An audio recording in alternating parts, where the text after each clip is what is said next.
नमो हन्तानं नमो सिद्धानं नमो आयरीयानं नमो वज्रायानं नमो लोये सवसाहुनं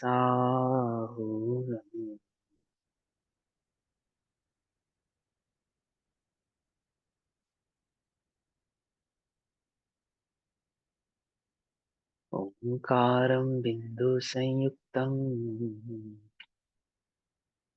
नित्यं ध्यायन्ति योगिनः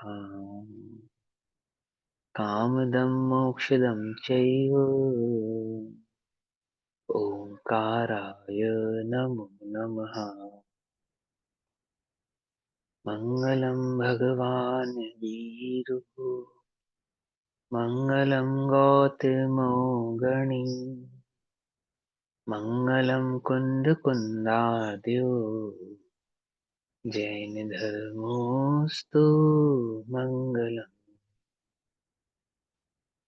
सर्वमङ्गलमाङ्गल्यं सर्वकल्याणकारकम् नानां सर्वधर्माणां जैनं जयतु साच्नं।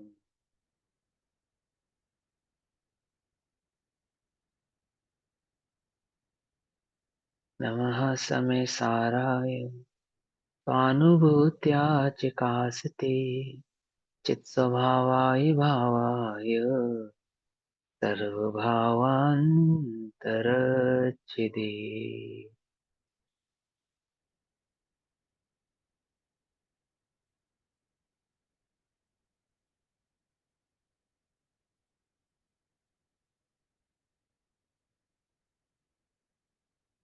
अपनी दोपहरकालीन कक्षा का विषय चल रहा है श्री समय सारजी ग्रंथ। श्री समय सारजी का स्वाध्याय हम सभी आचार्य अमृत चंद्र देव द्वारा रचित आत्मख्याति टीका के माध्यम से कर रहे हैं। आत्मख्याति टीका में सर्वशुद्ध ज्ञान अधिकार पेज नंबर 479 कलश नंबर 204 भाव चल रहा है कि अपने भाव कर्म का कर्ता जीव ही होता है। अपने द्वारा किए गए मिथ्यात्वादी राग द्वेष आदि कर्म का कर्ता जीव स्वयं है। कोई यदि उसे परकृत मानता है तो वह मिथ्या दृष्टि है अर्थात अवणवादी है, क्योंकि जीव स्वयं अपने भाव का कर्ता जीव स्वयं ही है। सर्वथा जीव को कर्ता मानने वाले सर्वथा क्या है, एकांतवादी है, ऐसा आचार्य देव हमें समझा रहे। कलश पढ़ेंगे 204 नंबर का कलश। शार्दुल विक्रतम। कर्मैव प्रवृत्तस्य कर्तहत कई एतात्मन्नः कर्तताम् कर्तात्मैष कथञ्चिदित्यचलिता कैश्चिच्छ्रुतिः कोपिता तैषा मूढतमोमुद्रिक्तधियाम् बोधस्य संशोधये स्याद्वात् प्रतिबन्धलब्धविजया वस्तु स्थितिः स्तूयते। कैश्चित हतके अर्थात घातक हैं, आत्मा के घातक हैं। कोई आत्मा के घातक, आत्मा का घात करने वाले, ध्यान से समझना। आत्मा का घात करने वाले अर्थात मोक्ष मार्ग का घात करने वाले, सुख का घात करने वाले सर्वथा एकांतवादी कर्म एवं कर्तक प्रवृत्तर्क्य कर्म को ही कर्ता विचार कर अर्थात समस्त भावों का कर्ता कर्म ही है ऐसा विचार कर। कर्म ही करता है। जो द्रव्य कर्म है ना, वही द्रव्य कर्म कर्मों का करता है, वही द्रव्य कर्म भाव कर्म का करता है। अर्थात आत्मा के कर्तृत्व का कर्ता भी कर्म को विचार कर ऐसा। ठीक, आत्मा के मिथ्यात्व, आत्मा में होने वाले राग द्वेष आदि किसके कारण होते हैं? आत्मा तो करता है, कर्म के उदय के कारण आत्मा राग करता है। ऐसा जो विचार करते हैं। लेकिन हमने तो पढ़ा था, आचार्य ने तो कहा था कि वो कर्म का उदय है। राग द्वेष आदि को, ज्ञानी के राग द्वेष आदि को तो कर्म का उदय कहा था आचार्यों ने। तो यहाँ पे उसका निषेध क्यों कर रहे हैं? कुछ बात समझ में आ रही नहीं आ रही है? कि भैया, जो ज्ञायक स्वभाव को नहीं जानते, वे अपने राग द्वेष मोह आदि का कर्ता स्वयं है। जो पर से भिन्न अपने ज्ञायक भाव को जानते हैं, उनको होने वाले राग द्वेष आदि वे कर्म के उदय मात्र हैं। एक बात। दूसरी बात, वे जो कर्म का उदय है, वे भी उन्हीं के द्वारा बांधा गया है मिथ्यात्व अवस्था में। ऐसा नहीं है कि कोई किसी ने बाहर से आके उनके साथ जोड़ दिया है। ठीक है ना? तो ऐसे स्याद्वाद भाव को भली प्रकार से पहचान कर तो क्या कहते हैं, कर्मैव प्रवृत्ति करते करते हत कही, आत्मना कर्ततान, अर्थात कोई आत्मा के घातक एकार्थ सर्वथा एकांतवादी कर्म को ही कर्ता विचार कर आत्मनः कर्ता क्षिप्तवा, अर्थात आत्मा के कर्तत्व को उड़ाकर, शिप्त कर विक्षिप्त कर विक्षिप्त कर अर्थात खत्म कर डिनाय कर ऐसा आत्मा कथनचित करता है, यह आत्मा कथनचित करता है, इसी अपेक्षा से करता है ऐसा कह सकते हैं। वैसा करता वर्ता नहीं है, अकर्ता ही है ऐसा। इति अचलिता श्रुति कोपिता, ऐसा कहने वाली अचलित श्रुति को कोपित करते हैं। ओहो, ऐसा कहने वाले अचलित श्रुति, अचलित श्रुति मतलब जो जिनेन्द्र देव के द्वारा श्रुति, जो श्रुत ज्ञान है ना, वो कैसा है? अचलित है, अर्थात चलायमान नहीं है। चलायमान नहीं है अर्थात उसके अंदर किसी तरह की कोई मिलावट नहीं है, उसमें कोई झोल झाल नहीं है, गड़बड़ नहीं है। ऐसे अचलित स्थायी श्रुति को क्या कर देते हैं? कोपित करते हैं। कोपित करते हैं अर्थात दूषित करते हैं। ठीक, तो क्या कहते हैं? वे ऐसा कहने वाली अचलित श्रुति श्रुति को, यह आत्मा कथनचित करता है। ये जो भगवान क्या कहते हैं, आत्मा कथनचित करता है, कथनचित अकर्ता है। जिनवाणी ने कहा ना, आत्मा कथनचित करता है, कथनचित अकर्ता है। सर्वथा करता नहीं है और सर्वथा अकर्ता भी नहीं है। लेकिन कोई आत्मा को सर्वथा अकर्ता कहता हो तो क्या करता है कि भगवान के द्वारा कहा गया यह वाक्य, भगवान के द्वारा बतलाया गया ये बात कि आत्मा कथनचित करता है, कथनचित करता है नहीं, अपने अपने भाव का तो करता है और पर भाव से अकर्ता है। ठीक है ना? कथनचित करता है मतलब अपने भाव का तो करता है, स्वभाव का करता है, पर भाव का करता है।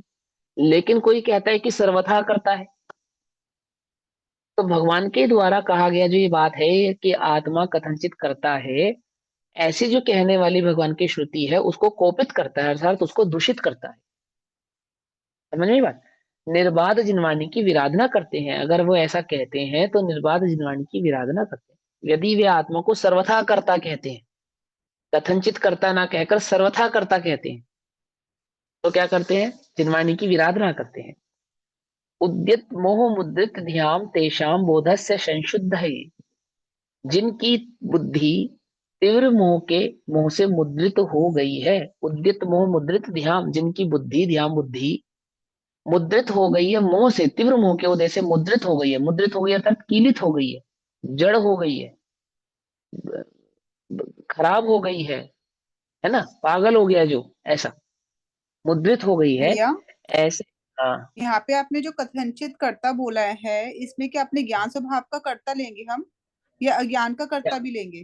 दोनों दोनों, अपने ज्ञान दोनों ही का ले कर्ता लेंगे। भी आत्मा है। हाँ, अपने ज्ञान स्वभाव का कर्ता तो आत्मा है ही, और अपने अज्ञान स्वभाव का कर्ता भी कर्ता आत्मा। भी देखो आत्मा। सुनो, तो सीधी सी बात समझो, यहाँ पे ज्ञान अज्ञान की परिभाषा नहीं लगती है। यहाँ पे पता है क्या लगता है? हम्म। स्वभाव का कर्ता है, पर भाव का अकर्ता है, ऐसा। तो स्वभाव का कर्ता यानी कि अपने ज्ञान दर्शन सुख वीर्य का कर्ता तो स्वयं ही। अगर ज्ञान दर्शन सुख वीर्य की प्राप्ति नहीं हो रही है तो उस अज्ञान का कर्ता भी यही है। हम्म। ठीक ठीक है। है ना? उस अज्ञान का कर्ता भी ये स्वयं है, ऐसा। ठीक। तो क्या कहते हैं? उद्दित उद्दत उद्दत यानी कि प्रकट हो रही मोह मुद्रित ध्यान तेषाम बोधस्य संशुद्ध है, जिनकी तीव्र बुद्धि तीव्र मोह से मुद्रित हो गई है, ऐसे उन आत्मघातकों के ज्ञानी की, आत्मघातकों के मतलब आतंकवादी, आत्मघाती समझे? जिनवाणी के आतंकवादी हैं ये, आतंक फैलाने वाले, आत्मा का घात करने वाले, घातक। किसके? आत्मा के घातक। आत्मा के घातकों की ज्ञान की संशुद्धि के लिए क्या करते हैं? वस्तु स्थिति स्तुत्यते, वस्तु स्थिति कही जाती है। उनके ज्ञान की शुद्धि के लिए, संशुद्धि के लिए, उनके ज्ञान को ठीक करने के लिए आगे आने वाली जो निम्नलिखित गाथाएं हैं वे कही जाती हैं। वो कैसी गाथाएं हैं? जो वस्तु स्थिति को बतलाती हैं, अर्थात वस्तु के स्वभाव को बतलाती हैं। वस्तु का भाव, वस्तु का स्वभाव, अर्थात उस आत्मा का एक्चुअल भाव आदि क्या है उसको बतलाती है। त्यादवाद प्रतिबंध लब्ध विजया, अर्थात जिस वस्तु स्थिति ने, जिस आत्मा के भाव स्वभाव ने, वस्तु के जिस स्वभाव ने त्यादवाद के प्रतिबंध से विजय प्राप्त की है। कैसा है वो? जो स्यादवाद के में बंधा हुआ है और स्यादवाद के बंधन से उसने क्या प्राप्त की? विजय प्राप्त की है। देखो, घोड़ा होता है ना, घोड़ा, वो घोड़ा दौड़ता है तो अकेला घोड़ा रेस नहीं जीत सकता, एक अच्छा घुड़सवार भी चाहिए उसको। तो घोड़ा दौड़ता है, घुड़सवार क्या करता है? घोड़ा दौड़ाता है। तो घोड़ा खुद नहीं दौड़ता वो घोड़े के साथ, लेकिन एक अच्छा घुड़सवार घोड़े को दौड़ाता है और घोड़ा दौड़ता है एक अच्छे घुड़सवार की बात को मानकर। दोनों मिलकर क्या करते हैं? एक दूसरे से बंधे होते हैं और उस रेस को जीतते हैं। ऐसे ही क्या कहते हैं कि स्यादवाद वाणी कैसी है? कि जो भगवान के द्वारा बतलाया गया वस्तु स्वरूप है, वस्तु स्थिति है, वस्तु का भाव है, वह कैसा है? कि वह स्यादवाद से बंधा हुआ है। स्यादवाद से अर्थात स्यादवाद में गर्भित हुआ है। और स्यादवाद से में गर्भित होकर, स्यादवाद से बंधकर जिसने विजय प्राप्त की है, अर्थात जिसने अपने स्वभाव को भली प्रकार से प्रकट किया है। यदि स्यादवाद नहीं होगा ना, तो वस्तु स्वरूप भली प्रकार से प्रकट नहीं किया जा सकता। पकड़ में बात, वस्तु स्वभाव तो है, लेकिन वस्तु स्वभाव को प्रकट करने के लिए भी तो वाणी चाहिए ना, शब्द चाहिए ना। तो वह शब्द कैसे हैं? वो स्यादवाद में वाले हैं। अगर स्यादवाद नहीं होगा, स्यादवाद मय भाव में उस वस्तु की स्थिति को कथन नहीं करेंगे, तो वह वस्तु स्थिति सही प्रकार से प्रकट नहीं हो पाएगी। उसको सही प्रकार से आप समझ नहीं पाएंगे, सही प्रकार से उसका प्रकाश नहीं हो पाएगा। तो सही प्रकार से जिसने प्रकाशित किया, विजय प्राप्त की है, किस पे? स्यादवाद के प्रतिबंध द्वारा, वस्तु स्वभाव पर। तो क्या कहते हैं? वस्तु स्थिति ने स्यादवाद के प्रतिबंध से विजय प्राप्त की है ना। अर्थात जो वस्तु स्थिति स्यादवाद रूप नियम से निर्बाधतया सिद्ध होती है, नियम से बंधी हुई निर्बाध रूप से सिद्ध होती है। ठीक। कोई एकांतवादी सर्वथा एकांतता कर्म का कर्ता कर्म को ही कहते हैं। क्या कहते हैं? कोई एकांतवादी सर्वथा एकांतता कर्म का कर्ता, कौन से कर्म का कर्ता कह रहे हैं यहाँ पे? भाव कर्म का कर्ता, भाव कर्म का कर्ता कर्म को ही कहते हैं। और आत्मा को अकर्ता ही कहते हैं, आत्मा को सर्वथा अकर्ता कहते हैं, है ना। वे आत्मा के घातक हैं। ठीक। तो उन पर जिनवाणी का कोप है। ठीक। क्योंकि स्यादवाद से वस्तु स्थिति को निर्बाधतया सिद्ध करने वाली जिनवाणी तो आत्मा को कथनचित कर्ता कहती है, कथनचित कर्ता कहती है ना। बोलो भैया, तुम्हारे मिथ्यात्व का कारण कौन है? कि तुमने अपने सिद्ध स्वभाव को अपने चैतन्य ज्ञायक भाव की ओर नहीं देखा। तुम्हारा अपने चैतन्य ज्ञायक भाव की ओर नहीं देखना ही तुम्हारे दुख का कारण है। कोई पर तुम्हारे दुख का कारण नहीं है। तुम्हारे संसार का कारण तुम्हारा स्वयं का अज्ञान है, कोई पर पदार्थ तुम्हारे अज्ञान का कारण नहीं है ना। ऐसा बोलो, सम्यक दर्शन कैसे प्रकट होगा? कि तुम्हारे पुरुषार्थ से प्रकट होगा। किसको प्रकट होगा? कि तुमको प्रकट होगा। कि किसको जानकर प्रकट होगा? कि तुम्हारे ही अपने स्वभाव को प्रकट होगा, अपने ही स्वभाव को जानकर प्रकट होगा। और अपने स्वभाव को जानने का उद्यम किसे करना है? पुरुषार्थ किसे करना है? कि तुमको ही करना है। कोई कर्म के उदय के आधार से तो तुमको सम्यक दर्शन आदि प्रकट होने वाला नहीं। कर्म के आधार से तुम अज्ञानी नहीं हो और कर्म के आधार से ही तुम ज्ञानी होने वाले नहीं हो। ऐसा। तो क्या कहते हैं? सिद्ध करने वाले जिनवाणी तो आत्मा को कथनचित करता कहती है। आत्मा को अकर्ता ही कहने वाले एकांतवादियों की बुद्धि उत्कट मिथ्यात्व से ढक गई है। उनके मिथ्यात्व को दूर करने के लिए आचार्य देव स्यादवाद अनुसार जैसी वस्तु स्थिति है वह निम्नलिखित गाथाओं में कहते हैं। अब वस्तु स्थिति कैसी है उसको आचार्य देव निम्नलिखित गाथाओं में कहेंगे। आत्मा सर्वथा अकर्ता नहीं है, कथनचित करता भी है, इस अर्थ की गाथाएं अब कहते हैं।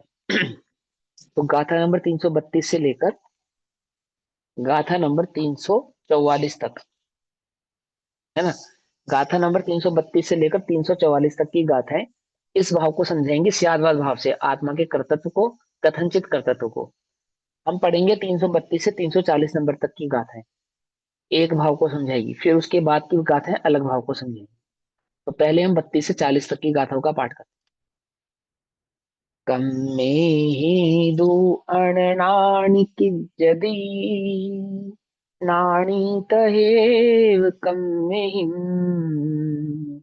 कम्मे हि सुवा विजद्विजग्गा विजद्वितहेव कम्मेहिम् कम्मे हि सुहा विजदि दुखा विजदीत है कम में ही। कर्म ही करता है, कर्म ही करता है, कर्म ही मतलब कर्म के द्वारा किया जाता है। कर्म में ही कर्म ही यमिच्छतम मिथ्या दृष्टि निज्जदी निज्जदीय संयमम चैव। कर्म ही मिथ्या दृष्टि करता है और करता है असंयम भी कर्म ही। कर्म में ही भवाडिज्जदी उड़महो चावीतिर्यल्लोऽयं च कम्मे हि चैव किज्जति सुहासोऽहं जेत्तियं किञ्चित् जम्हाकम्मं कुवद्दि कम्मं दे देहरदिति जं किञ्चित् तम्हा ऊ सव्वजीवा अकारगा कुंती आवण्णना पूरिसिद्धिया हिलासि इत्थिकम्मं च पूरी समहील्लसदी ऐसा आयर्यं परम्परागदा ऐरीसि दूसुदी ब्रह्माणा को जीवो अम्भचारी दो अम्म उदेसे जम्हा कम्मम चेव ही कम्मम अहिलस्तदीदी भणिदम् जम्हा घादेदी परम परेण घादिज्यदे यासा पयडी एदेण थेणम किर्भणदे अर्घादडामिति ब्रह्माणा को विजीवो वधा दौवत्थियं महवदेशे जम्हा कम्मम चेव हि कम्मम आदेदि ईदि भडितम् एवं शङ्कुवे संजेतु परु वेन्तियेरिसं समणा एसिम्पयणि कुव्वदीयप्पा यकारगा सव्वै। 340 नंबर तक की गाथा क्या कहते थे? कर्म ही करे अज्ञानी त्यों ही, कर्म ही अज्ञानी करते हैं उसी प्रकार। कर्म ही करे अज्ञानी त्यों ही, ज्ञानी भी कर्म ही करे। जीव को ज्ञानी भी कर्म करते हैं और अज्ञानी भी कर्म करते हैं, ऐसा। कर्म ही सुलाते जीव को यो कर्म ही जागृत करें। हरि कर्म ही करते सुखी कर्म ही दुखी जीव को करे। कर्म ही करे मिथ्यात्वित्यो ही असंयमी कर्म ही करे। कर्म ही भ्रमावे ऊर्ध्वलोकरू अधरो तिर्यक विषय और कुछ भी जो शुभ या अशुभ, उन सर्व को कर्म ही करें। करता करम, देता करम, करता करम सब कुछ करें। इस हेतु से यह है सुनिश्चित, जीव कारक सर्व है। ये सारे तर्क देके वो ये सिद्ध करते हैं कि जीव अकारक है, अर्थात जीव किसी भी चीज का करता नहीं, ना सुख का करता है ना दुख का करता है, ना संसार में चार गतियों का आने आवागमन करने का करता है, ना ज्ञान का ना ज्ञान का। आत्मा तो सर्व प्रकार से अकारक है, ऐसा वो तर्क दे रहे हैं। पुं कर्म इच्छे नारी को, यानी कि पुरुष प्रकृति का जो कर्मोदय है, उस कर्मोदय के कारण इस आत्मा को नारी की इच्छा होती है। आत्मा नहीं करता, वो तो कर्म का उदय से नारी की इच्छा करवाता है, ऐसा। पुं कर्म इच्छे नारी को, स्त्री कर्म इच्छे पुरुष को। स्त्री के कर्म के उदय से पुरुष की इच्छा होती है। इस रीत कर्म ही कर्म को इच्छे कहा है शास्त्र लाइन छूट में। गई बीच में। सॉरी सॉरी, ऐसी श्रुति आचार्य देव परंपरा अवतीर्ण है। इस रीत कर्म ही कर्म को इच्छे कहा है शास्त्र में। ब्रह्मचारियो नहीं को जीव हम उपदेश में। इसलिए हमारे देश में जीव कैसा है, कभी अब्रह्मचारी होता ही नहीं, सदैव ब्रह्मचारी ही रहता है, ऐसा कहते हैं। माने स्त्री का सेवन करता हुआ पुरुष का सेवन करता हुआ वह जीव तो सदैव ब्रह्मचारी ही रहता है। क्यों? क्योंकि कर्म कर्म की इच्छा करता है और कर्म ही कर्म को भोगता है। आत्मा ना भोगता है ना कर्म की इच्छा करता है, आत्मा कुछ नहीं करता, ऐसा कहते हैं। और ये जो कर्म है ना, कर्म की बात, अभी मैं आपको एक इंडिकेशन देता हूँ। आज से 60-70 साल पुराने जितने शास्त्र है ना, आगम के नाम से प्रसिद्ध, ठीक है, ऐसा कुछ नहीं, दिगंबर श्वेतांबर की बात नहीं कह रहा मैं, पर आपको एक बात बता रहा हूँ। आज से 60-70 साल पुराने जो छपे हुए हैं, 70 साल पुराने जो छपे हुए आगम है, आचार्य तुलसी के बाद, आचार्य तुलसी हुए उसके बाद के आगमों में ये काट छाट की गई, उन्होंने खुद करवाई। क्या क्या काट छाट कराई? आचार्य तुलसी से पहले के जो पुराने आगम थे छपे हुए, उन आगमों में स्पष्ट क्या लिखा है, भगवान महावीर स्वामी ने कौवे का मांस खाया मंगाकर, तमोशरण में तेजोलिशा चलाने पर, उस तेजोलिशा से बीमार होने पर बीमार हो गए, और उस बीमारी को दूर करने के लिए क्या मंगाया, कौवे का मांस खाया। और तर्क ये दिया कि आत्मा करता है, आत्मा कुछ नहीं करता, वो सब कर्म का उदय है, कर्म के उदय ने ही मांस मंगाया, कर्म के उदय ने ही खाया, भगवान ने नहीं खाया। साधु को यदि अब्रह्म की इच्छा होवे तो गृहस्थ अपनी स्त्री साधु को देकर उसे ब्रह्मचर्य में स्थित करा देवे, क्योंकि भोगने वाला देह है, आत्मा भोगता नहीं। आत्मा भोगता नहीं, भोगने वाली देह है, देह भी कर्म है, भोगने की इच्छा भी कर्म है, और भोगने से जो संतुष्ट हुआ वह भी कर्म है। आत्मा तो सदैव अकर्ता ही है, ऐसा तर्क दिया। उसको आचार्य देव यहाँ कह रहे हैं कि क्या कर रहे हो तुम ये, कर्म करता है का मतलब ये नहीं है कि आत्मा के भाव कर्म का कर्ता भी कर्म है, ऐसा नहीं है। ये तर्क दिया ना, पुं पुं कर्म इच्छे नारी की, और स्त्री कर्म इच्छे पुरुष को। आत्मा तो इच्छा नहीं करता, कर्म के उदय से इच्छा होती है, कर्म का उदय भोगता है, कर्म ही भोगता है, ऐसा नहीं है। इस विधि से आत्मा को सदैव ब्रह्मचारी ही कहते हैं, हमारे मत में आत्मा अब्रह्मचारी होता ही नहीं, ऐसा जो तर्क दे रहे हैं। आगे क्या कहते हैं, अरु जो हने पर को हनन हो, घर से सोई प्रकृति है, इस अर्थ में परघात नामक कर्म का निर्देश है।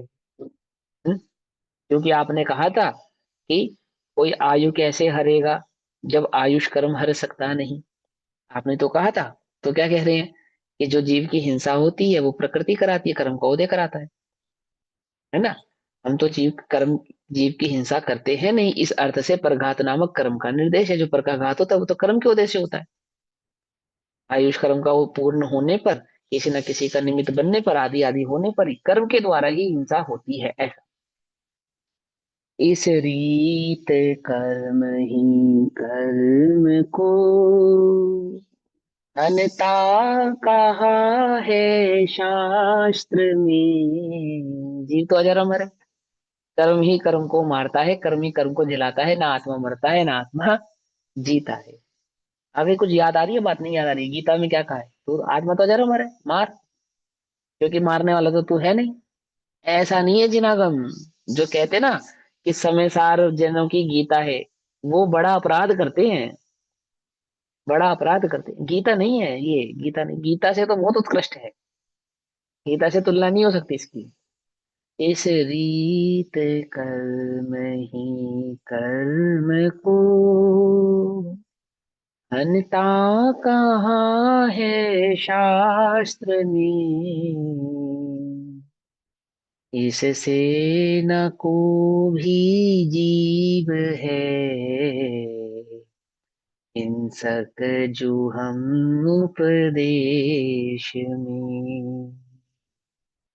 यूं सांख्य का उपदेश ऐसा,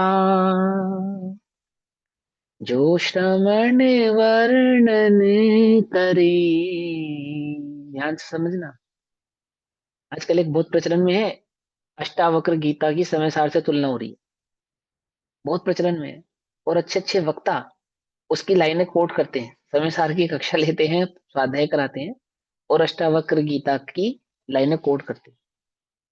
आचार्य कहते हैं वो सांख्य मती हैं, तुम सांख्य मतियों की इस मान्यता को यदि मानते हो, क्या तुम्हें इतना भी नहीं मालूम? पंडित टोडरमल जी ने कहा, और अपने जैसे लगते हैं, अपनों को औरों जैसा समझता है। मालूम किसके लिए कहा? वो जो जिनवाणी को पढ़ते हैं, अन्य मतों को पढ़ते हैं, जिनवाणी और अन्य मति के बीच में कहे गए स्यादवाद के भेद को समझ नहीं पाते। उनके बीच के जो डिफरेंस है ना, स्यादवाद का डिफरेंस, उनको जो समझ नहीं पाते, जो एकांत सर्वथा एकांत सम्यक एकांत में भेद नहीं कर पाते, ऐसे निश्चयभाषी व्यवहाराभासी मिथ्या दृष्टि औरों को अपना जैसा समझते हैं, अपने को औरों जैसा समझते हैं। और वो क्या कहते हैं, क्या तर्क देते हैं? वो यहां से ही निकला है ना, इसलिए बिल्कुल समान है, बस क्रियाएं उनकी डिफरेंट है, मान्यता उनकी भी यही है। मान्यता नहीं है भाई उनकी समान। ये देखो क्या कहते हैं, यो सांख्य का उपदेश ऐसा, ऐसे सांख्य मत का जो उपदेश, जो श्रवण वर्णन करे। जो श्रमण ऐसा उपदेश देते हैं सांख्य मतियों जैसा, उस मत से सब प्रकृति करे। जीव तो अकारक सर्व है। हम्म? उनके आधार से तो फिर क्या है, जैसे निश्चयवासी वर्तमान में अपने को सिद्ध मानता है, सिद्ध मानता है ना, ऐसा है सांख्य मत, जो अपने को वर्तमान में सिद्ध माने। सिद्ध समान और सिद्ध होने में अंतर है। ठीक है ना। ये गाथा नंबर 340 तक का पाठ हमने किया। अब इसकी गाथार्थ को पढ़ते हैं, फिर आगे की गाथाओं को पढ़ेंगे। पहले पहले सांख्य मति क्या मानता है उसको पढ़ रहे हैं। ठीक है। हमें भी यदि ऐसा लगता है, हम भी यदि ऐसा मानते हैं, तो हमें चाहिए कि हम अपनी मान्यता का सुधार करें। ठीक है ना। आगम क्यों पढ़ा जाता है? मान्यता के सुधार के लिए ही तो पढ़ा जाता है ना। हम ये पढ़ रहे हैं तो क्यों पढ़ रहे हैं? अपनी मान्यता के सुधार के लिए पढ़ रहे हैं। तो अपनी मान्यता सुधारो आप।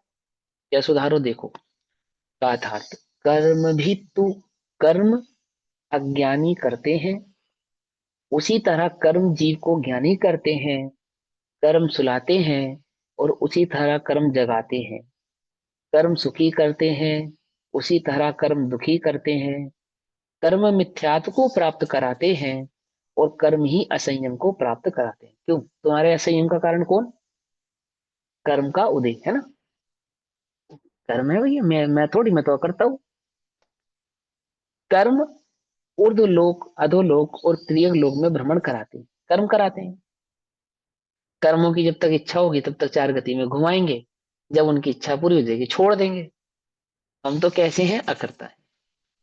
जो कुछ भी जितना शुभ और अशुभ है वे सब कर्म ही कराते हैं। वे जितना, वो सब कुछ कर्म ही करते हैं। जीव ना शुभ करता है ना अशुभ करता है। जीव तो मात्र ज्ञाता है ना। शुभ अशुभ कर्म का कर्ता जीव नहीं है। शुभ अशुभ कर्म में जीव क्या है? मात्र ज्ञाता है। ऐसा ही है ना। ये यतः तो कर्म शिला करता में है। होना चाहिए था। नहीं ऐसा नहीं, वो तो कहाँ होगा, वो कर्म ने रोक रखा है ना, इसलिए नहीं जा पा रहा। यही तो है तर्क। नहीं तो होता वो तो, उसमें क्या बात है। और सिद्ध शिला भी वो खुद थोड़ी जाएगा, कर्म लेकर जाएंगे वहां पे भी उसे, क्योंकि सब कुछ कराने वाले तो कर्म है ना। यतः कर्म कराता है, कर्म देता है, कर्म हर लेता है। इस प्रकार जो कुछ भी करता है वे कर्म ही करता है। इसलिए सभी जीव अकारक अकर्ता सिद्ध होते हैं। इससे सभी जीव क्या सिद्ध होते हैं? अकर्ता सिद्ध होते हैं। अकर्ता की ये परिभाषा नहीं है। अकर्ता है ना, आत्मा अकर्ता है, बिल्कुल है। क्या अकर्ता है? पर में अकर्ता है, पर के भाव का करता है, पर द्रव्य का करता है, पर के परिणमन का करता है। स्वभाव सद्रव्य स्वक्षेत्र स्वकाल भाव का करता है, परिणमन का करता है, स्वयं की पर्यायों का करता है, ऐसा है ना। और और एक सम्यक एकांत भी होता है। सम्यक एकांत और मिथ्या एकांत में अंतर होता है। सम्यक एकांत में आत्मा को सर्वथा करता कहते हैं, द्रव्य दृष्टि से। हाँ, द्रव्य स्वभाव की दृष्टि कराने के लिए आत्मा को शुभाशुभ भावों का भी करता नहीं कहते, ये बात भी सही है। लेकिन वो सम्यक एकांत का पक्ष है। जो जो सियादवाद के पक्ष को भली प्रकार से पहचानते हैं, उनके सम्यक एकांत की दृष्टि करना, क्योंकि सम्यक एकांत पता है चर्चा का विषय नहीं, दृष्टि का विषय है वो। समझो आप, वो दृष्टि का विषय है, मंथन का विषय है, अनुप्रेक्षा का विषय है। और कब? जब सियादवाद का भली प्रकार से ज्ञान हो तब। सियादवाद का भली प्रकार से ज्ञान ना हो और मात्र सर्वथा एकांत यानी सम्यक एकांत को ही माने, तो वो मिथ्या एकांत है, फिर सम्यक एकांत नहीं है। अगर सियादवाद का ज्ञान नहीं है तो सम्यक एकांत मिथ्या ज्ञान है, सांख्य मतियों का ज्ञान। ऐसा समझना। देखो क्या कहते हैं, अकारक अकर्ता सिद्ध होते हैं, और पुरुष वेद कर्म स्त्री का अभिलाषी है, और स्त्री वेद कर्म पुरुष की अभिलाषी करता है। स्त्री वेद कर्म के उद्देश्य से पुरुष की अभिलाषा होती है। ऐसा आचार्य परंपरा कथा इर्दशी तो श्रुति, ऐसी यह आचार्य की परंपरा से आई हुई श्रुति है। आचार्य की परंपरा से, कर्म की परंपराओं में क्या सीखा हमने? तो ये सीखा कि कर्म के उदय के कारण वेद आदि का उदय आता है, और वेद आदि के उदय आने पर इच्छित वेद आदि के प्रकार से इच्छा होती है। इसलिए हमारे उपदेश में कोई भी जीव अब्रह्मचारी नहीं है। क्यों? क्योंकि इच्छा जीव करता नहीं है, कर्म कराते हैं, कर्म ही भोगते हैं।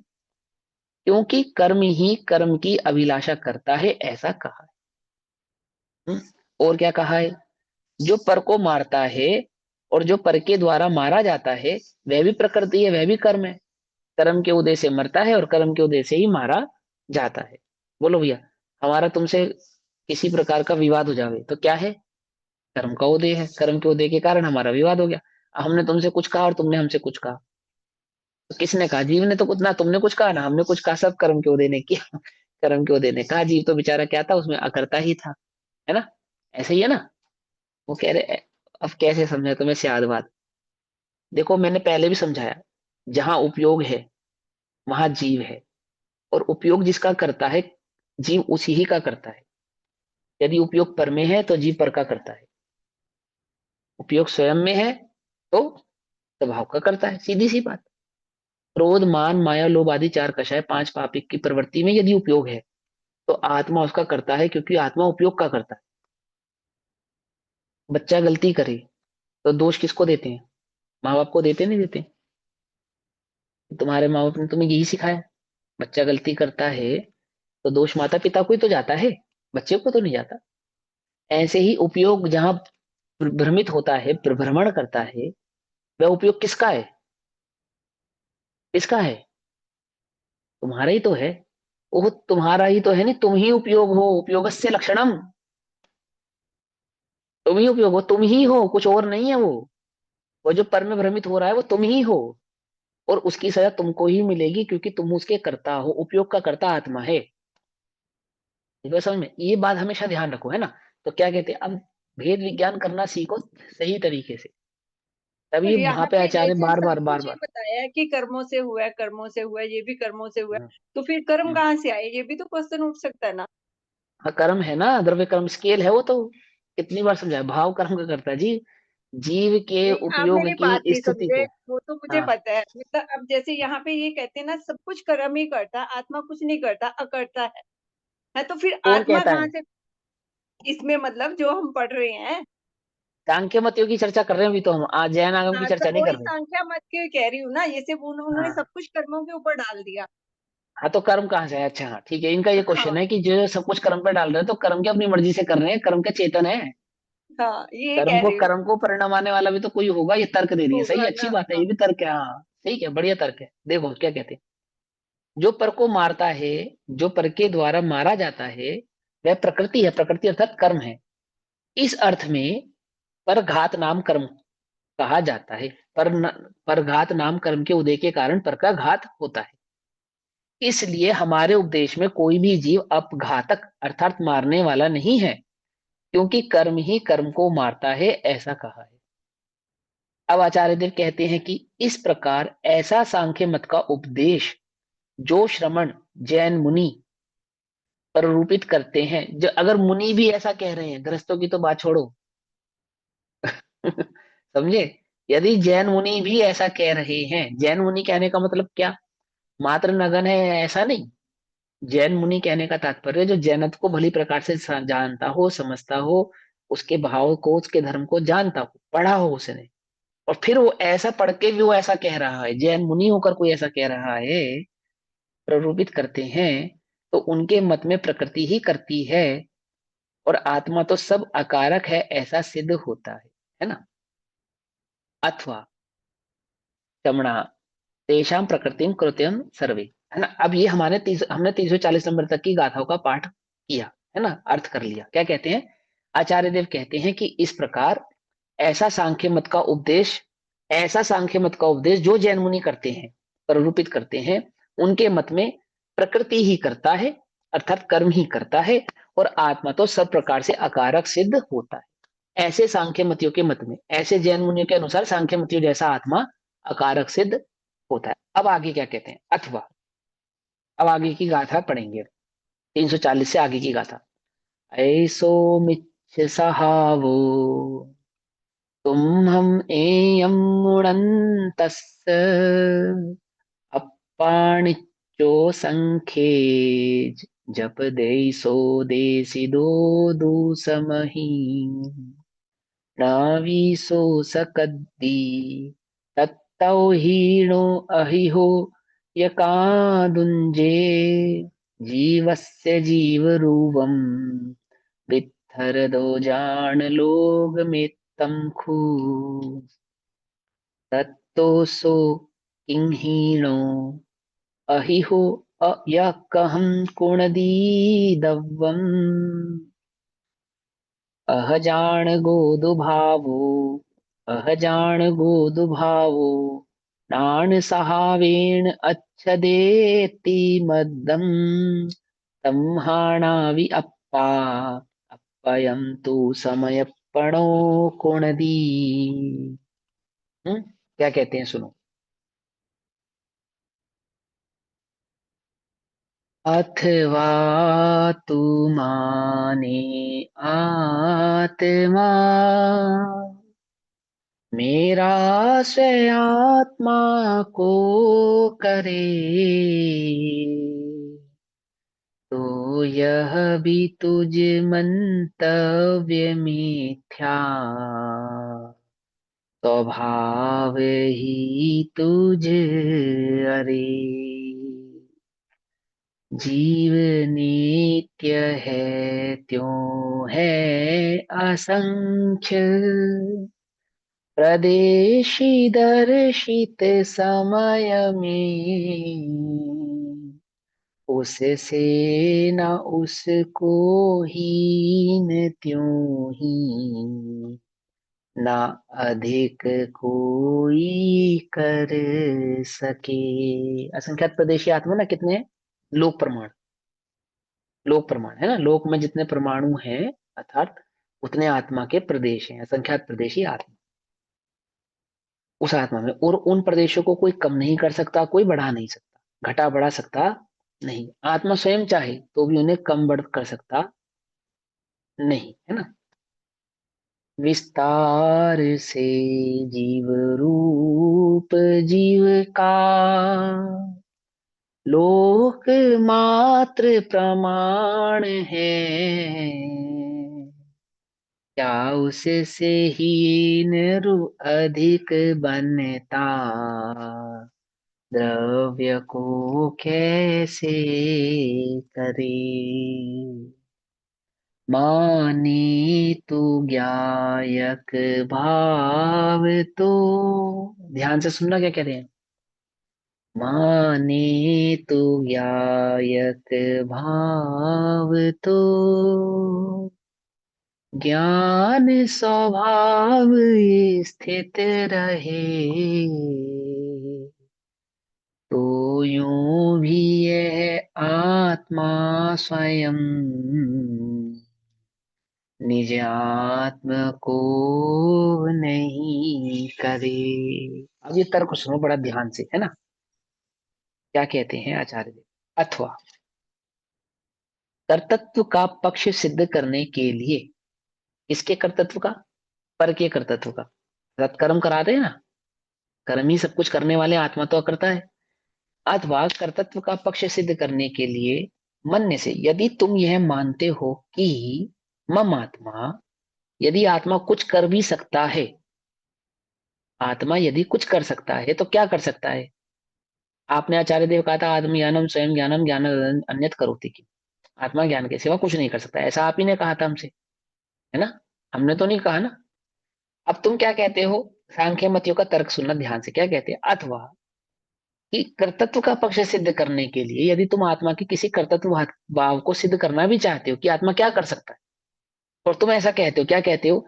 यदि तुम यह मानते हो कि मम आत्मा, मेरा आत्मा अपने अपने आत्मा को करता है, अर्थात मैं अपने आप को, अपने आप का करता मैं स्वयं हूं। अपने आप को बनाना और बिगाड़ना, अर्थात अपने द्रव्यों में, अपने परमाणुओं में कम ज्यादा कुछ करना, अपने आत्म प्रदेशों में कुछ करना, अपने आत्म प्रदेशों में स्थित भावों में कुछ करना, ये सब मेरे हाथ में ही, ये मैं करता हूं और कुछ नहीं करता। ज्यादा से ज्यादा अगर मैं कुछ करता हूं तो अपने आत्मा का करता हूं। तो अपने आत्मा का करता हूं माने क्या? आत्मा का करता हूं माने क्या? उसका क्या मतलब है? क्या मानते हो तुम कि क्या कर सकते हो तुम आत्मा में? तो क्या कहते हैं, ए तथा जानता तब, जो ऐसा जानने वाले का तुम्हारा, अर्थात तो ऐसा जानने वाले का तुम्हारा यह मिथ्या स्वभाव है, अर्थात ऐसा जानना वह मेरा मिथ्या स्वभाव है। क्या मिथ्या स्वभाव है? कि मैं आत्मा का कर सकता हूँ। क्योंकि तुम कर्तव्य किसको मानते हो भी समझाएंगे किसको कहते हैं। क्योंकि क्योंकि सिद्धांत में आत्मा को नित्य, नित्य माने, नित्य माने हमेशा रहने वाला। हाँ, लेकिन यहाँ पे नित्य का अर्थ हमेशा रहने वाले का क्या मतलब कहना चाहते हैं? कि किसी के द्वारा किया गया नहीं है, ऐसा। आत्मा तो स्वयंभू है, किसी के द्वारा किया गया नहीं है। और तू कहता है कि अपने आत्मा को मैं करता हूं, अर्थात इस आत्मा को जो आत्मा हुआ हूं ना मैं, वो अपने दम पे हुआ हूं। मैंने बनाया इस आत्मा को, आत्मा ने आत्मा को स्वयं बनाया है। कुछ बात समझ में आ रही है नहीं आ रही है? उसके कर्तृत्व का मतलब क्या है? मैं आत्मा को करता हूं, अर्थात मैं जो हूं, मेरे इस अस्तित्व का कारण कौन है? कौन है? मैं हूं। वो मैं कह रहे नहीं, सिद्धांत में उसको अनादि कहा है, नित्य कहा है, किसी के द्वारा नहीं किया गया। उसमें ऐसा नहीं लिखा कि आत्मा आत्मा के द्वारा किया गया है। बोलो, स्वयंभू कहा गया है उसको, किसी के द्वारा नहीं किया गया है, अर्थात स्वयं के द्वारा भी किया गया नहीं है। कुछ बात समझ में आ रही है नहीं आ रही है? तर्क समझ में आ रहा है नहीं समझ में आ रहा है? आत्मा किसके द्वारा किया गया है? कि आत्मा आत्मा के द्वारा किया गया है। बोले मिथ्यात्व है ये। आत्मा किसी के द्वारा थोड़ा किया सा गया दोबारा नहीं है। समझाना। हाँ हाँ, कोई बात नहीं, कोई बात नहीं। वो है ये ना सिद्धांत। जो हाँ ये आप पढ़ा रहे हो ये भी सांख्य मत्यों की डेफिनेशन है उनके हाँ ही है। हाँ हाँ, अभी सांख्य मत ही चल रहा सारा। अभी पूरी पर की मान्यता चल रही है, ठीक। आत्मा किसके द्वारा किया गया है? मैं अरे मैं पर का करता नहीं हूँ, लेकिन स्वयं का करता तो हूं ना। बोले स्वयं का करता माने क्या? कि स्वयं के होने में मैं कारण हूं, मैं हुआ हूं। तो जैसे ब्रह्मा ने इच्छा की, हूं, तो ब्रह्मा हो गए स्वयंभू। क्या कहा? फिर ब्रह्मा ने क्या इच्छा की कि जगत हो, तो जगत हो गया। कुछ बात समझ में ही नहीं। ऐसे ही आत्मा कैसे हुआ? कि मैंने इच्छा की कि मेरे इतने इतने परमाणु, इतने इतने प्रदेश होने चाहिए, इस प्रकार से मेरा स्वभाव होना चाहिए, इतने इतने गुण होने चाहिए, ज्ञान दर्शन वाला होना चाहिए। तो बनाने का मतलब क्या? आत्मा में अनंत गुण जो है, आत्मा में जो ज्ञान दर्शन भाव है, आत्मा का जो स्वभाव स्वभाव है, वह किसके द्वारा किया गया है? बोले मेरे द्वारा किया गया। बोले मिथ्यात्व है ये। आत्मा किसी के द्वारा किया गया नहीं है। अरे आत्मा छोड़ो, कोई द्रव्य किसी के द्वारा किया गया नहीं है। हूं, बस हूं। कैसे हूं, क्यों हूं? किसी के द्वारा किया गया नहीं है। स्वयंभू अनादि निधन आत्म वस्तु ऐसी ही है। कुछ बात समझ में आई या नहीं समझ में आई? अभी भी देखो क्या कहते हैं। अथवा यदि तुम कोई कर्तव्य सिद्ध कर, तो क्या कर्तव्य सिद्ध करते हो? कि यदि यह तुम यह मानते हो कि मेरा आत्मा अपने आत्मा को करता है। यदि तुम ऐसा मानते हो कि मैं अपने आत्मा का करता हूं, क्या करता हूं अपने आत्मा का? क्या करता हूं? है तो क्या करता हूं? तो ऐसा जानने वाले का जो तुम्हारा ये मिथ्या स्वभाव है, अर्थात ऐसा जानना यह तेरा मिथ्या भाव है। क्योंकि क्यों है तेरा ऐसा मानना मिथ्या भाव कि मैं आत्मा का करता हूं? क्यों है ऐसा मानना? क्योंकि देखो, आत्मा ज्ञान का करता है, ये एक अलग बात है। और आत्मा आत्मा का करता है, ये जुदी बात है। बोल, आत्मा का कर्ता सिद्धांत में किसे कहा है? किसे कहा है? कौन है आत्मा का कर्ता? कौन है? कि आत्मा आत्मा का कर्ता है, ऐसा कहा है क्या? है? ऐसा नहीं कहा है। ऐसा नहीं है। तो क्या कहते हैं? क्योंकि सिद्धांत में आत्मा को नित्य, नित्य माने स्वयंभू, किसी के द्वारा नहीं किया गया, नित्य असंख्यात प्रदेशी बतलाया गया है। ठीक। उससे वह हीन या अधिक, उस असंख्यात प्रदेशों से वह हीन या अधिक नहीं किया जा सकता।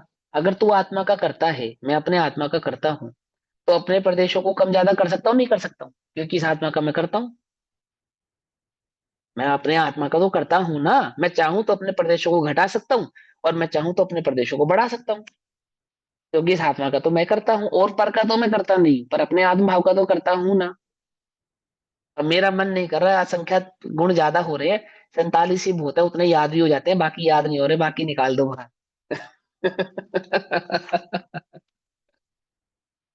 बोले नहीं हो सकता मेरे भाई, तू नहीं कर सकता। तू नहीं कर सकता, क्योंकि तू आत्मा का करता नहीं है। कुछ बात समझ में आ रही है, नहीं आ रही है? आत्मा का कर्ता किसको कहना? आत्मा आत्मा का करता है, इसका मतलब क्या है? और मैं आत्मा का करता हूं, ऐसा कहने का मतलब क्या है? मम भाव करत, मैं अपने भाव का करता तो हूं, अपना करता नहीं हूं। कुछ बात समझ में आई या नहीं समझ में आई? है? वो डॉक्टर वाला हिसाब नहीं है, हाथ कट गया तो दूसरा लगा दिया, क्या? वो सिस्टम नहीं है। क्या कहते हैं? नहीं किया जा सकता। और विस्तार से भी यदि उसको फैलाया जाए, आत्मा को फैलाया जाए, तो क्या है? जीव का जो जीव रूप है, निश्चय से लोक मात्र जानो। आत्मा क्या है? लोक प्रमाण है। आदा नान प्रमाणम, नान लोक प्रमाणम, है ना? कहा था, है ना? आत्मा ज्ञान प्रमाण है, ज्ञान लोकालोक प्रमाण है। अ, ज्ञान ज्ञेय प्रमाण है, ज्ञेय लोकालोक प्रमाण है, इस विधि आत्मा लोकालोक प्रमाण है ना? तो क्या कहते हैं? लोक मात्र जानो। उससे क्या वह हीन अथवा अधिक होता है? बोलो। यदि तू आत्मा का करता है, तो क्या तू आत्मा के प्रदेशों को घटा बढ़ा सकता है? अपने प्रदेशों को छोड़, दूसरे आत्मा को भी छोड़, अपने आत्म प्रदेशों को घटा बढ़ा सकता है? क्योंकि जो करता होता है वो तो कर सकता है ना। तो अपने आत्मा का करता है, तो अपने आत्मा के प्रदेशों को घटा बढ़ा सकता है ना। ओहो, इससे सिद्ध होता है कि तो अपने आत्मा का भी करता नहीं है। क्या? कुछ बात समझ में आई? तब फिर आत्मा द्रव्य को, अर्थात द्रव्य रूप आत्मा को कैसे करता है? ये तो बतला। करता कैसे है? ये तो उसको घटा बढ़ा नहीं सकता। अपने आत्म प्रदेशों को तू घटा बढ़ा सकता नहीं, और तू कहता और आगे को पीछे कर नहीं सकता, गुणों को आगे पीछे नहीं कर सकता, पर्यायों को आगे पीछे नहीं करता, अपनी पर की नहीं अपनी, और तू कहता है मैं अपने आत्म द्रव्य का करता हूं।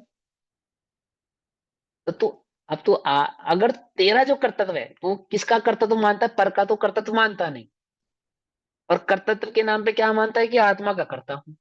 तो आत्मा का कर्ता माने क्या? क्या आत्मा के प्रदेशों को घटा? अगर तू करता नहीं है तो अपने आत्मा का भी करता नहीं, पहले तो तुझे ये समझना पड़ेगा। तेरी दृष्टि में कर्तृत्व अपने भाव के प्रति जो बैठा है वो भी मिथ्या है, और पर के संदर्भ में होने वाले परिणमन में जो तू भाव कर्म करता है उसके संदर्भ में जो तेरा अकर्तत्व बैठा है वो भी मिथ्या है। यानी मिथ्यात्वादी राग द्वेष सुख दुख का तो कर्ता मैं हूं नहीं, ये तो तेरी मान्यता मिथ्या है ही। मैं आत्मा का करता हूं यदि तू ऐसा मानता है तो तेरी ये मान्यता भी मिथ्या है, क्योंकि आत्मा का करने का मतलब क्या हुआ कि तू आत्मा के प्रदेशों को घटा बढ़ा सके, ऐसी तुझमें सक्षमता होनी चाहिए। है बोलो। ये सबसे ज्यादा दुख का कारण कौन है? ज्ञान गुण। ऐसा कौन मानते हैं? बोधमती। बोधमतियों के लिए आत्मा के दुख का कारण ज्ञान है। वो कहते हैं ज्ञान है तो दुख है, ज्ञान नहीं है तो दुख भी नहीं। इसलिए ध्यान में एक नई परंपरा चली बौद्धों के बाद से, ज्ञान नहीं होने को उन्होंने ध्यान कहा। क्या चली ये परंपरा? ज्ञान नहीं, यानी कि वहां पे निर्विकल्पता का क्या मतलब निकाला उन्होंने? कुछ भी ज्ञान नहीं होना, उसको उन्होंने निर्विकल्प नाम दिया। तो बात समझ में या नहीं समझ में? उन्होंने स्थिरता किसको कहा? ज्ञान नहीं होने को स्थिरता कहा। क्यों? क्योंकि ज्ञान दुख का कारण है। अब हम कह रहे तो अपने आत्मा तो करता तो है ही, तो ज्ञान का अभाव कर सकता है ना। तो बौद्धों का कर्तव्य तो कैसा है? मोक्ष किसको मानते हैं? कि आत्मा से ज्ञान के अभाव को वे मोक्ष मानते हैं। क्या कुछ बात समझ में आई या नहीं? आत्मा से ज्ञान के अभाव का नाम मोक्ष है। कर सकते हो या नहीं कर सकते? बोलो। क्योंकि मैं अपने आत्मा का तो करता हूं, पर का तो करता नहीं हूं। तो अपने आत्मा से ज्ञान गुण को तो चुटकियों में गायब कर सकता हूं, मैं पुरुषार्थ करूंगा गायब कर दूंगा नहीं कर दूंगा? बोलो। तो आत्मा का कर्ता भी नहीं है। अभी तुझे आत्मा के कर्तव्य का मतलब नहीं मालूम, ऐसा। ठीक, अब आगे क्या कहते हैं? अथवा यदि ज्ञायक भाव तो ज्ञान स्वभाव से स्थित रहता है। ज्ञायक भाव है ना, आत्मा का जो जानने वाला भाव है वो तो स्वभाव से स्थित रहता है आत्मा में, है ना। अथवा यदि ज्ञायक भाव तो ज्ञान स्वभाव से स्थित रहता है, ऐसा माना जाए, तो इससे भी ध्यान से समझना, वे आत्मा को ज्ञाता दृष्टा मानते हैं सांख्यमती। सांख्यमती आत्मा को ज्ञाता दृष्टा मानते हैं। वेदों में आत्मा को ज्ञाता दृष्टा लिखा है, मालूम। ओशो ने अपने पूरे जीवन काल में आत्मा को ज्ञाता ही सिद्ध किया है, कर्ता सिद्ध नहीं किया है। और कितने सारे जैनी ऐसा कहते हैं कि ये तो समय सार की बात कहता है। ये जो ओशो अपनी बात कहता है ये समय सार से कहते हैं। ये तुम्हें अभी तुम समझ में ही नहीं आई तुम्हें बात। यदि वे समय सार को अच्छे से जानते, समझते, पढ़ते तो वे कभी बुद्ध को इष्ट नहीं मानते। जिसने ज्ञान के अभाव को ही मोक्ष माना है, ऐसे बौद्ध मत को वे इष्ट नहीं मानते। वो बाय बर्थ तो जैन थे, वो बात तो अलग है, लेकिन जैनत्व नहीं था उनके भीतर में। ये समझो क्या कहता चाहते हैं। वहां बौद्ध मती, सांख्य मती, वेद आदि भी आत्मा को ज्ञाता दृष्टा मानते हैं। खाली तुम आत्मा को ज्ञाता दृष्टा मानते हो ऐसा नहीं है, लेकिन उनके ज्ञाता दृष्टा मानने में और जैनत्व के ज्ञाता दृष्टा मानने में क्या अंतर है वो समझना पड़ेगा तुम्हें। तो क्या कहते हैं, सुनो। अथवा यदि ज्ञायक भाव तो ज्ञान स्वभाव से स्थित रहता है, ऐसा माना जाए, तो इससे भी आत्मा स्वयं अपने आत्मा को नहीं करता, यह सिद्ध होगा। क्या कहा? जो ज्ञान स्वभाव है, यानी कि मैं जानने वाला हूं, ये जो जानने वाला गुण है ज्ञान गुण, ये किसके स्वभाव से स्थित होता है? माने किसके आधार से रहता है? बोले ज्ञायक के आधार से रहता है, आत्मा के आधार से रहता है। ज्ञायक भाव तो अर्थात जानने वाला जो भाव है आत्मा का, वह ज्ञान स्वभाव से स्थित रहता है, क्योंकि आत्मा का स्वभाव है ज्ञान। जैसे शक्कर का स्वभाव है मिठास, ज्ञान ही आत्मा है, आत्मा ही ज्ञान है, स्वभाव से ही वह द्रव्य, स्वभाव से ही ज्ञान स्वभाव ही है, अपने स्वभाव से ही स्थित रहता है।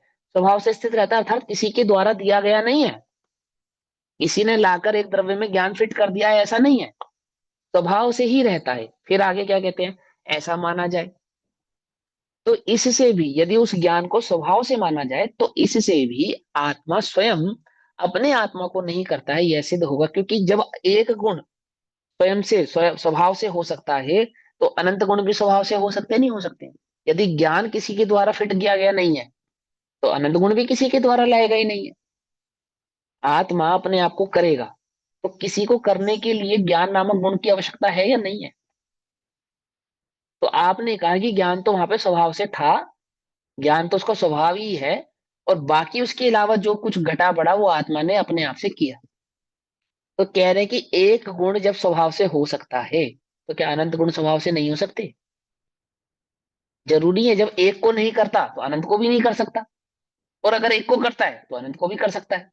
यानी कहीं ना कहीं तो तुम्हें ये मानना पड़ेगा ना कि कोई एक गुण आत्मा के किसी एक स्वभाव भाव को तो आत्मा ने किया नहीं है, ऐसा तो तुम्हें एक्सेप्ट करना पड़ेगा ना, ऐसा तो तुम्हें मानना पड़ेगा ना। तो यदि तुम ऐसा मानते हो तो इससे यह सिद्ध होता है कि आत्मा स्वयं अपने आत्मा को भी नहीं करता, यह सिद्ध होगा। इस प्रकार कर्तृत्व को सिद्ध करने के लिए विवक्षा को बदलकर जो पक्ष कहा है वह घटित नहीं होता। कर्तृत्व को सिद्ध करने के लिए यानी सांख्य मतियों ने आत्मा के कर्तृत्व भाव को सिद्ध करने के लिए कि नहीं नहीं हम आत्मा को कर्ता मानते हैं पर अपने भाव का कर्ता मानते हैं, आत्मा का कर्ता मानते हैं।